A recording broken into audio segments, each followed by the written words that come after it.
Finally اب ذرا یہ بتائیے جو اس پوری شخصیت کا اگر میں کہوں کہ محور اور مرکز جو مجھے بات سمجھ آتی ہے وہ ظاہر اللہ کے فضل کے بعد دوسری بات جو مجھے نظر آتی ہے وہ ماں سے محبت، ماں کی عقیدت، ماں کی خدمت بڑی خاص، اور پھر وہی بات ہے کہ اسی نے آپ کی شخصیت میں وہ وصف بھی پیدا کر دیا کہ شہرت سے، ایکسپوجر سے، نمود نمائش سے آپ دور رہا کرتے تھے، نفرت کیا کرتے تھے. اور پھر وہی بات ہے خاص طور پہ جو آخری وقت میں آپ نے جو وصیت فرمائی، بتائیے ذرا اس کے بارے میں. جنید بھائی، ہم جتنے بھی انبیاء یا اولیاء کا ذکر پڑھتے ہیں جن کے ساتھ ان کی ماؤں کا ذکر ہے، تو یہ شروع ہی سے چلا آ رہا ہے کہ ساری نیک لوگ اپنے ماؤں کے فرما بردار اور مطیع ہوتے ہیں.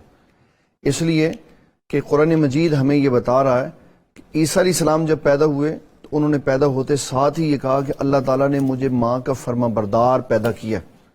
یہ ایک ایسا وصف ہے جو قرآنی وصف ہے کہ کوئی بھی شخص ماں کی موجودگی میں اس کی بے ادبی کر کے مقام عروج کو نہیں پہنچ سکتا. اس کے بعد اپنی ماں کی ضروریات کا بھی خیال رکھتے اور ان کی پسند کا بھی خیال رکھتے. آپ کی والدہ محترمہ حجاز مقدس سے تعلق رکھتی تھی تو ان کو گہرے رنگ کے لباس بڑے پسند ہوتے تھے جو پہننے میں ہلکے پھلکے اور رنگ ان کا گہرا ہوتا تھا.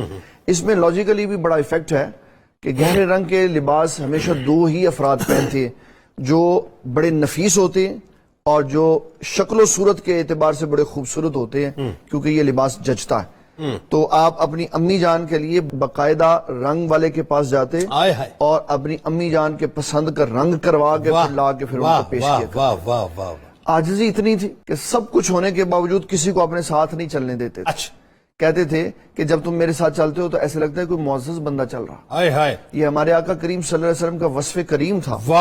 آپ صحابہ کرام کے پاس جب بیٹھے ہوتے تھے نا تو باہر سے آنے والے کو پوچھنا پڑتا تھا آپ میں سے اللہ کے نبی کون ہے.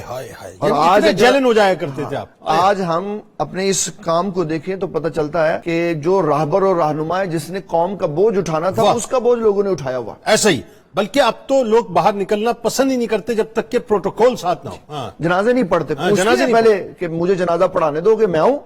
نہیں پڑھانے دیتے تو آتے ہی نہیں. وہ محبتیں وہ ختم ہو گئی ساری. صرف یہ رہ گیا کہ میں بڑا ہو جاؤں. تو آپ میں اس معاملے میں عاجزی اور انکساری بہت زیادہ تھی اور یہ صدیقی وصف ہے کہ حضرت ابو بکر صدیق رضی اللہ تعالیٰ عنہ عاجزی اور انکساری کا بے بہا سمندر تھے اور پھر اس بات سے بڑی نفرت کرتے تھے کہ لوگوں میں شہرت ہو جائے.